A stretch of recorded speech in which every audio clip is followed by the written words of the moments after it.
glad you said there's a lot of common sense in the room, because we're sitting in this room, in the studio, and the person sitting in that chair not a few moments ago was Liz Truss. Oh, my God.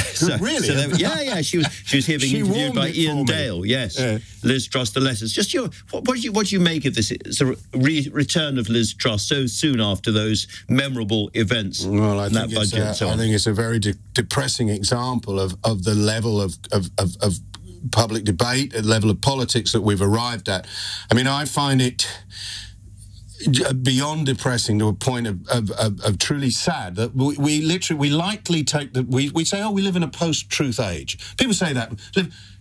You mean we're living in the Dark Ages? You mean we've returned to a medieval world where anyone can say anything, any prejudice, any myth, any conspiracy, any lie can be weaponized by those in power, and there's no way you can contradict it. If they say it's true, it is true.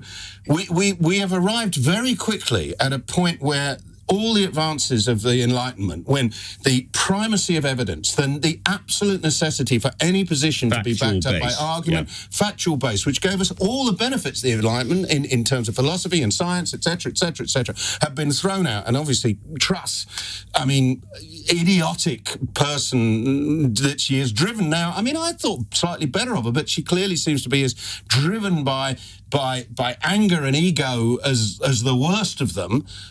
She seeks power for power's sake. She clearly has no idea what she's talking about, and yet can give the impression of doing so, because we live in a world where yesterday's news might as well be medieval news, because the fact that she can now say, I didn't tank the economy.